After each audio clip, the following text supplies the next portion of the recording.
The great auction hall was silent when the human walked in. Hundreds of alien eyes followed him, their whispers fading into a tense hush. They had never seen a human here before. The air smelled of rust and oil, and the dim lights flickered over. The iron bars of cages lined along the walls. In the largest cage stood the wild alien girl, her deep blue skin glowing faintly under the warm light, her silver hair tangled yet shining like molten threads. Heavy chains bound her wrists and ankles, but her gaze was sharp, like a blade ready to strike. They said she was dangerous. They said she had torn through entire squads of soldiers before she was captured. The guards who brought her in had bruises under their armor. Every other bidder kept their distance, pretending not to see her. She was a prize no one wanted to pay for. Not because she wasn't worth it, but because taking her meant taking her enemies too. The announcer's voice echoed in the hall, listing her crimes and her value in cold numbers. The human did not flinch. He walked closer, past armored warriors and cloaked merchants. His boots scraped the metal floor as he reached the cage. She met his eyes and did not blink. For a long moment, nothing moved except the slow rise and fall of her breath. The announcer's words faded from the human's mind. All he saw was the fire in her eyes and the challenge written in them. He raised his hand. The room seemed to stop breathing. Murmurs broke out among the crowd. The announcer stumbled over his words, surprised someone had dared to bid. The guards tightened their grips on their weapons, some shaking their heads. But the human's hand stayed raised. He didn't look at anyone else. His gaze was locked on hers. She tilted her head slightly, a strange light dancing in her glowing eyes. The sound of the announcer calling his bid echoed, but no other voice answered. The alien girl spoke for the first time, her voice low and steady. "Do you know what you're buying?" The human answered without hesitation, "Yes." She studied him for a long second, then smiled faintly, though her chains clinked when she shifted. It was not the smile of someone grateful. It was the smile of someone waiting for a fight. Around them, the crowd began to mutter about fools and dead men walking. The announcer's hammer struck the block, sealing the deal. The human had won. Guards moved to unlock the cage, their movements stiff and uneasy. The alien girl did not move as the door opened, but her eyes never left the human. She stepped forward, the chains dragging across the floor, every step slow and deliberate. The hall watched as she stopped in front of him, the gap between them closing until only the air and her chains kept them apart. "You can walk away now," she said quietly, almost like a warning. The human shook his head. "Not today." Her smile deepened, but it carried no warmth. In that moment, it was not clear if she would follow him or kill him where he stood. But the human didn't look away, and neither did she. The guards hesitated before handing him the keys, their faces grim. The deal was done, but the danger had only just begun.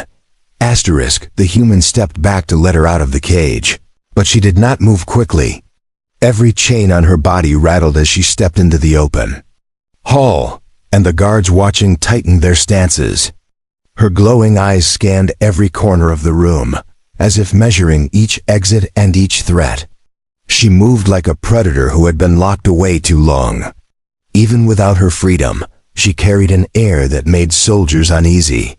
The human kept his hand near the small weapon on his belt, not because he wanted to use it, but because he was smart enough to be ready.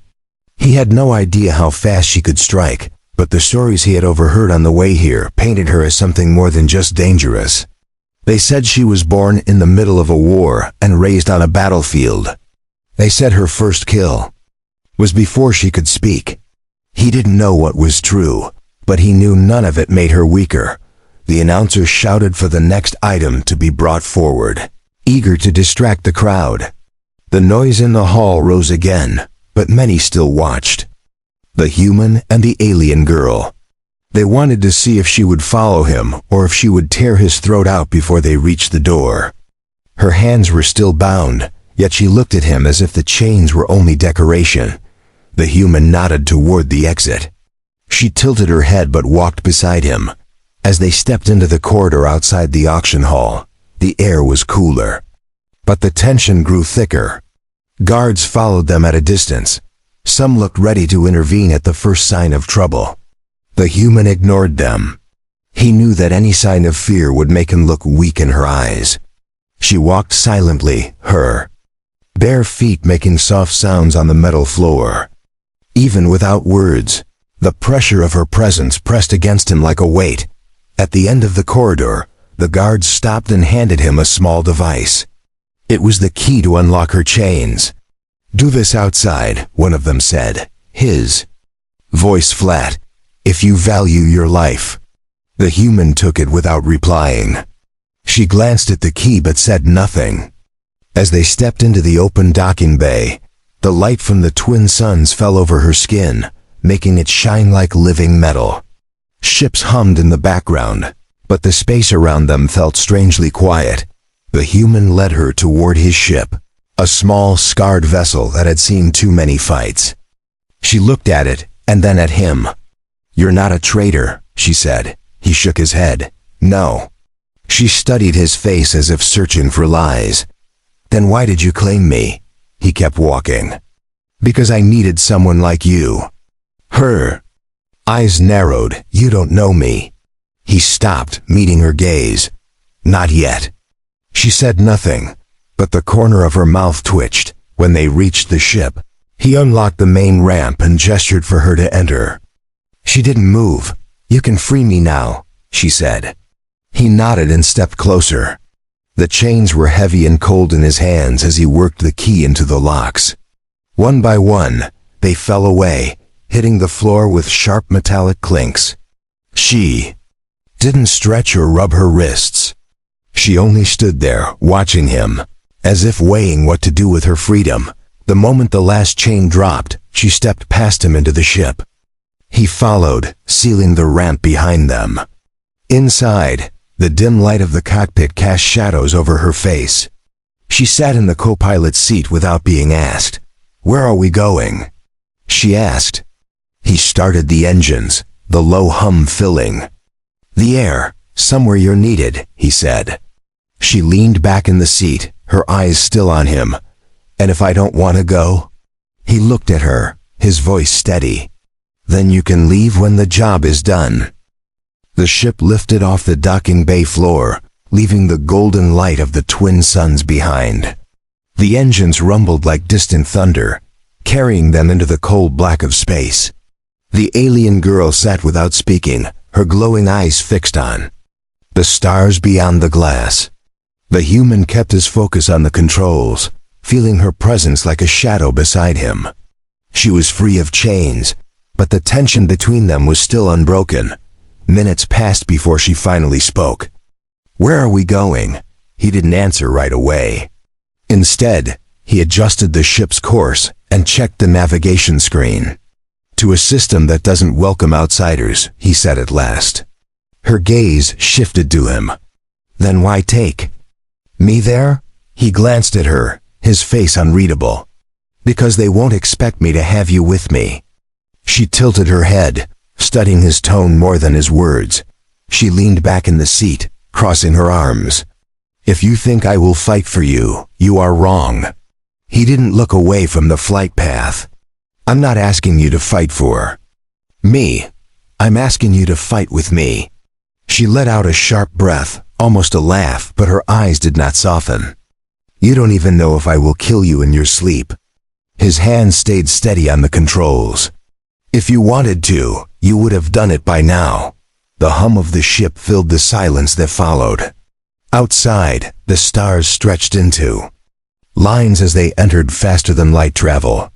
She watched the shifting lights as if weighing his words. Her body was still, but her mind was moving quickly, trying to see where this path led. She had been taken, sold, and chained more times than she cared to count. None of those who claimed her before had lasted long. Yet this human did not speak like the others. They passed through the void until the navigation alarm signaled a drop from faster than light. The ship slowed, revealing a wide belt of fractured asteroids surrounding a small, dim star. Among the drifting rocks were massive metal stations, their surfaces covered in cannons and shield towers. "The Rim Guard," she said quietly. "You're taking me to them." He nodded once. "I need something they have. And you are the only one.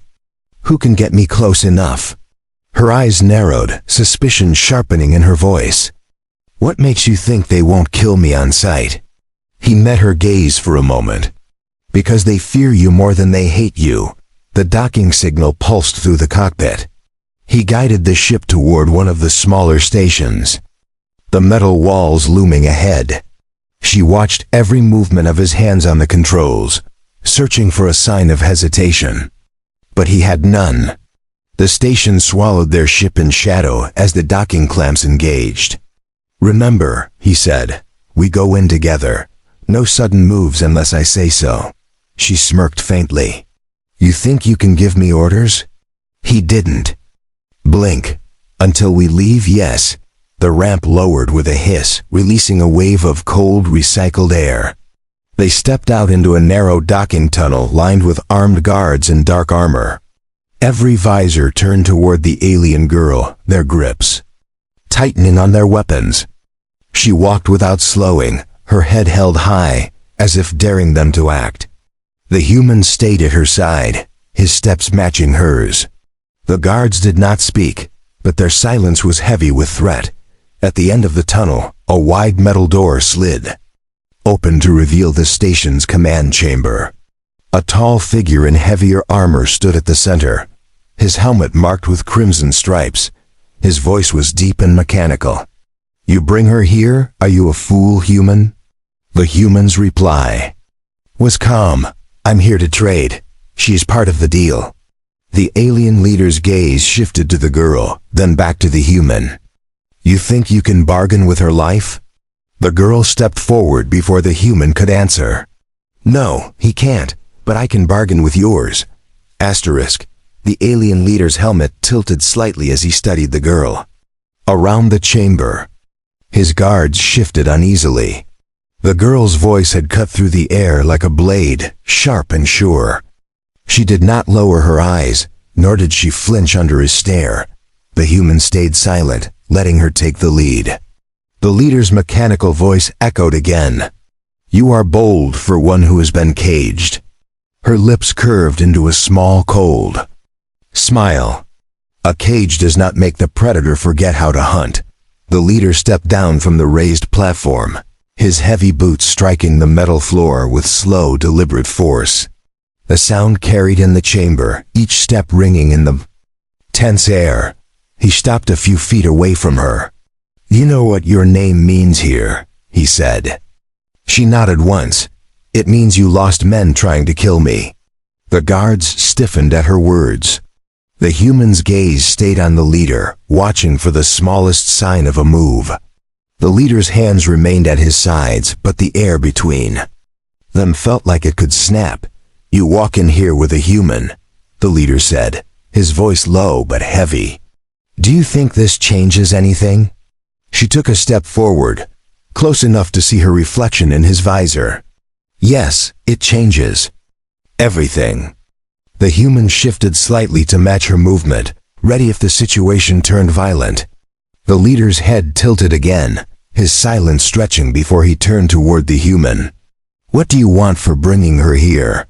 The human's reply was steady. "Access to your archive. And one item in particular." The leader's voice hardened. "We do not open our archive to outsiders, especially not to those who bring trouble through our doors." The girl's eyes narrowed. "Your archive holds something that belongs to my people." The leader faced her again. "Then it stays locked." She did not back down. "Then I will take it." The guards raised their weapons at once, but the leader held up a hand. His visor reflected her face, unblinking. "You still believe you can walk out of here alive?" She smirked faintly. "I know I can." The tension in the room pressed like a weight on every chest. The human's hand brushed against his belt, fingers resting on his weapon's grip. He wasn't aiming to draw first, but he would not let them take her without a fight. The leader seemed to measure the both of them in silence, then gestured toward one of the side doors. "Follow me," he said. The guards hesitated, but obeyed his command, stepping aside to open the way. The girl moved first, the human right behind her. They stepped into a narrow corridor lined with dull lights that flickered with age. The path ended at a sealed blast door. The leader entered a code, and the metal barrier split open with a deep hiss. Beyond lay a vast chamber filled with shelves, data vaults, and secured cases. The air was cooler here, with a faint hum of machines working in the background. The girl's eyes scanned the room with sharp precision. She stepped forward, ignoring the guards flanking the entrance. The human followed her closely, his gaze moving between the leader and the vast collection before them. Somewhere in here was the item they had risked coming for. The leader walked to a tall black vault at the far wall. His armored fingers tapped another code into the panel, and the heavy doors swung open. Inside, wrapped in a protective field, lay a long metallic case covered in strange markings. The girl froze when she saw it. The glow from the markings reflected faintly in her eyes. "That is ours," she said quietly. The leader's tone was unreadable. "It is mine now." She stepped closer, her voice lower but sharper. "It was taken from my people during the war.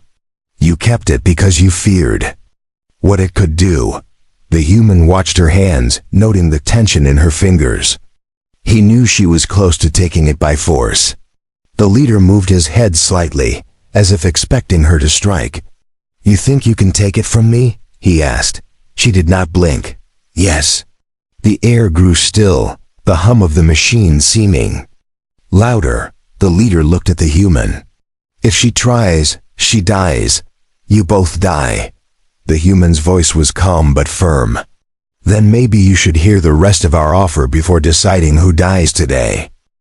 The leader's visor reflected both of them, the girl standing tense and the human calm but ready. The room seemed to shrink under the weight of their standoff. The human stepped forward, just enough to make his voice carry. "We're not here to steal from you. We're here to trade. You want information about the outer war? We have it." The leader's head tilted slightly. "You think you have something I don't already know?" The human's gaze was steady. "I know we do." The leader looked between them for a long moment. His hands remained at his sides, but the guards behind them adjusted their stances. Weapons ready. The girl stayed still, though every muscle in her body felt like it was coiled to spring. "What kind of information?" the leader asked finally. The human's voice stayed even. "Names, locations, ship movements, and one hidden fleet you've been trying to find for years." The leader's visor darkened slightly, a subtle sign of interest. "If you're lying, you won't leave this station." The human didn't blink. "I'm not lying." The leader walked slowly around them, the sound of his armored boots echoing against the walls. "And if I take what you know by force?" The girl turned to face him fully. "Then you will never learn the rest. Because only I know the codes, and you won't get them from me alive." His visor turned toward her, but she didn't look away. Her eyes burned with the same fire that had silenced the auction hall. The leader stopped behind the human, his voice low. "You're both playing a dangerous game." The human replied without turning. "We already know that," the leader stepped back in front of them, motioning for the guards to lower their weapons. "Show me proof of this fleet." The human reached into his jacket slowly, pulling out a small holographic projector. With a press, a three-dimensional map flickered into life, showing star systems, movement lines, and flashing red markers. The leader leaned closer, the glow reflecting in his visor. "This is current?" The human nodded once. "As of 2 days ago." The leader's head turned slightly toward the girl. "And you have the codes to reach them?" She answered without hesitation. "Yes." The tension shifted in the room. It was no longer the heat of a fight about to break, but the weight of a decision that could change everything. The leader walked to the open vault and placed his hand on the metallic case. "If I give this to you, the deal is done. You give me the codes and the rest of the data." The girl stepped forward, her eyes locked on the case. "You give me that, and you'll get more than you asked for." The leader's visor angled slightly. "More?" She nodded. "A warning you won't ignore." The leader seemed to consider her words before lifting the metallic case from the vault. He deactivated the protective field, and the glow of the markings grew brighter. The girl's eyes fixed on them, the tension in her shoulders tightening. He held it out to her, but didn't release it when she gripped the handle. "If you betray this agreement, I will hunt you to the edge of the galaxy," he said. Her grip did not loosen. "If you break your word, you won't live long enough to try." For a heartbeat, neither moved, and then he let go. She stepped back with the case, her fingers brushing over the carved patterns. The human switched off the hologram, tucking it away. "You'll get the data within the hour," he said. The leader's voice was steady. "And the codes?" The girl's eyes stayed on the case. "You'll get them after we're clear of your territory." The leader gave a slow nod. "Then you have 1 hour to be gone." He gestured to the guards, who moved to open the chamber doors. The human glanced at the girl. She gave the smallest of nods. They walked out together, the metallic case cradled in her arms. The guards kept their distance but watched every step. The corridor back to the docking bay felt longer than before. The hum of the station's machinery followed them until they reached the ship. Inside, the human sealed the ramp and powered the engines. She set the case down on the table between them. "You know this will change everything," she said. He met her gaze across the table. "That's why we came here in the first place." The hum of the engines filled the ship as it drifted away from the station. The human set a course that would take them deep into neutral space before they jumped again. The alien girl stood over the metallic case, her hands resting on its surface. The faint glow from the markings seemed to pulse as if alive. Her eyes followed each curve and line carved into the metal, the patterns familiar to her in a way words could never describe. He stepped closer, his voice calm but carrying a weight. "What's inside?" She looked at him but didn't answer right away. Instead, she ran her fingers across a series of symbols on the lid. "This is more than a weapon," she said finally. "It's a key. And if the wrong people get it, whole worlds will burn." He studied her expression. "Then why bring it to me?" She met his eyes without flinching. "Because you're the only one who might understand how to use it without destroying everything." He watched as she tapped a hidden panel on the side of the case. A soft click sounded, and the glow shifted to a deep blue. The lid lifted slightly, releasing a wave of cold air into the room. Inside, wrapped in layers of protective mesh, was a crystalline structure that shimmered under the dim lights. It seemed to hold light within itself, shifting in color with every angle. He reached out but stopped when her hand blocked his. "Touching it without knowing the binding code will kill you," she warned. The ship's sensors beeped, pulling his attention to the cockpit. He moved quickly to check the readings. "We have company," he said. She joined him, looking at the display. 3 ships were closing in fast, their identification signals scrambled. "Rim Guard?" he asked. She shook her head. "No, these are hunters. They track artifacts like this, and they will not stop." His fingers flew over the controls. "Then we make sure they can't catch us." Her eyes stayed on the screen. "Or we make them regret trying." The first blast shook the ship, the shields flaring under the impact. He pushed the engines harder, weaving between chunks of drifting rock left from a long-dead moon. The hunters stayed on their tail, firing in tight bursts that rattled the hull.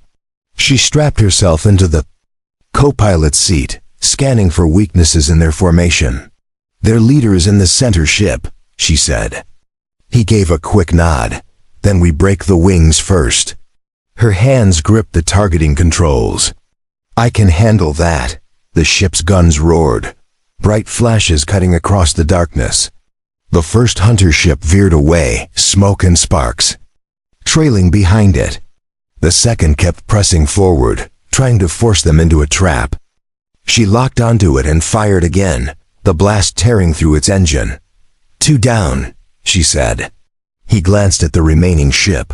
1 to go, and it's the stubborn one. The last hunter closed the distance, its weapons charging for a heavy strike. She looked at him. Get me close. He angled the ship into a dangerous spin toward their enemy. The sudden maneuver brought them face to face with the hunter's cockpit. She fired before the pilot could react, the shot cutting clean through the ship's front. It exploded in a burst of light and debris, the shockwave rocking their vessel. He steadied the controls, pulling them clear of the wreckage. They won't be the last to come after us, he said. She unstrapped herself, returning to the case. Then we need to decide where to take this before more follow. His eyes stayed on her as he adjusted their course. Where would it be safe? She gave a short answer. Nowhere. Silence settled in the ship except for the hum of the engines. She stood by the table, staring down at the crystalline structure. This belonged to my ancestors, she said softly. It was lost when our world fell, and those who took it didn't live long enough to use it. But the ones who hid it knew it would be found again. He stepped beside her, his voice steady.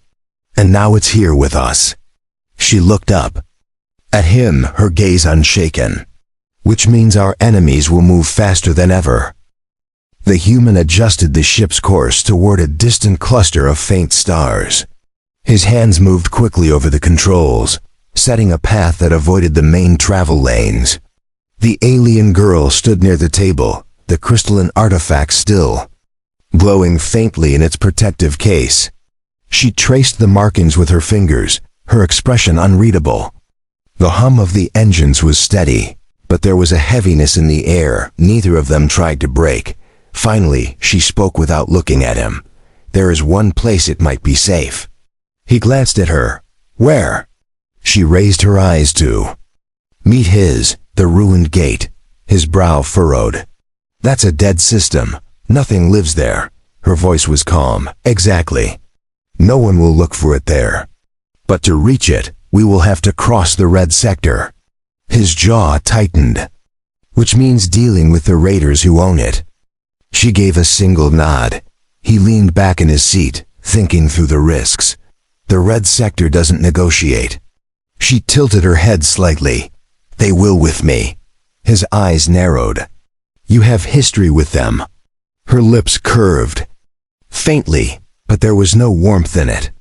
They tried to kill me once. It didn't work. He studied her face for a moment, longer before turning back to the controls. Then we'd better hope they remember that. She stepped toward the cockpit, standing beside him. They will. Hours passed as the stars shifted outside the cockpit glass. The navigation system marked their approach to the edge of the red sector, flashing warnings about restricted space. He slowed the ship as they crossed the invisible border, scanning for any signs of pursuit. It didn't take long. 3 small, fast ships appeared on the radar, moving to intercept. She looked at the display and smiled faintly. They're coming to greet us. He kept his tone even. That's one way to put it. The raider ship surrounded them quickly, forcing the human to cut the engines. A voice crackled through the comms, rough and mocking. You've crossed into our space without permission. That's going to cost you. She stepped forward and switched the channel to visual. The image of a scarred alien with burning orange eyes filled the screen. Tell your men to stand down, she said. His eyes widened in recognition. You're supposed to be dead. Her voice didn't waver. You were supposed to be smarter than this. The raider leader's expression shifted from surprise to caution. If you're really her, prove it. She leaned closer to the screen. Do you remember the battle at Black Moon? Do you remember the ship that cut your flagship in half? He froze, his eyes narrowing. That was you. She nodded once. And it will be again if you don't clear us a path. The leader glanced off screen, then back at her. Lower your weapons, all of you, he ordered. The radar showed. The surrounding ships pulling back. The human watched the exchange in silence, noting how quickly fear had replaced hostility. She turned off the comms and looked at him. See, they remember. He shook his head slightly. Remind me never to get on your bad side. She gave a short, sharp smile. That's the smartest thing you've said since we met. The path ahead cleared as the raider ships fell into formation around them, guiding them deeper into the sector. It was protection, but also a warning. They arrived at a massive station built into the hollowed remains of an asteroid. The raider leader himself came to meet them at the docking bay, flanked by heavily armed guards. As they stepped off the ship, the air smelled faintly of fuel and metal. You have nerve coming here, he said. She didn't break stride. We need to cross your territory, he smirked. And why would I let you? Her gaze was steady. Because if you don't, I'll take your ships and burn your station to the ground. The raider leader studied her for a long moment before laughing, a harsh sound in the cold air. You haven't changed. He gestured toward the inner gates. Fine, you pass. But you owe me a favor when I call for it. She didn't hesitate. Agreed. The human walked beside her as the gates opened, leading them through the crowded corridors of the raider station. The way forward to the ruined gate was open, but the cost of passage might follow them longer than they expected. Asterisk. The journey from the raider station to the ruined gate was tense but silent. The human kept his focus on the controls while the alien girl stood near the artifact, her eyes fixed on the shifting glow within the crystalline structure. Outside, the stars grew sparse, replaced by a cold emptiness that seemed heavier than the void itself. The ruined gate appeared ahead, a massive ring of shattered metal and stone floating in darkness, its fractured edges glowing faintly from ancient energy still trapped within. He slowed the ship as they approached, scanning for any signs of activity. The gate loomed larger until it filled the viewport, its sheer scale dwarfing their vessel. She stepped forward, her voice low. This is where it began. And this is where it will end. He glanced at her. And how? She turned her gaze toward him. By sealing what should never have been opened. He didn't ask again. He could see in her eyes that the truth was heavier than words could carry. They entered the broken ring, passing through fields of drifting debris. Inside the center, fragments of ancient structures floated in eerie stillness. She moved to the control panel and began entering coordinates. The ship drifted toward a jagged piece of stone that pulsed, faintly with the same color as the markings on the artifact. The closer they came, the brighter the artifact glowed. The human could feel a faint vibration in the air, as if the ship itself recognized what they carried. She unlocked the metallic case, the lid opening slowly. The crystalline structure inside shone so brightly it filled the cabin with shifting light. She lifted it carefully, holding it in both hands. Once this is placed in the core, it will close the path forever, she said. He stepped closer. And what happens to anyone still beyond the gate? Her voice was steady. They will be trapped there. Forever. His jaw tightened, but he nodded. Then let's finish it. They left the ship in environmental suits, moving across the floating wreckage toward the glowing stone. The surface was rough, carved with ancient symbols almost identical to those on the artifact. She placed her hands on the surface, and the stone responded with a deep, resonant hum. A panel slid open, revealing a hollow space shaped exactly for the crystalline structure. She turned to him. Once it's in, there's no turning back. He met her gaze without hesitation. Do it. The moment she set the crystal into the hollow, the hum became a rising vibration that shook the debris around them. Lines of light raced outward from the stone, spreading across the ruined gate like veins of fire. The glow reached The shattered edges and the empty space within the ring, filled with a swirling wall of energy. He looked around as the light intensified. "It's working."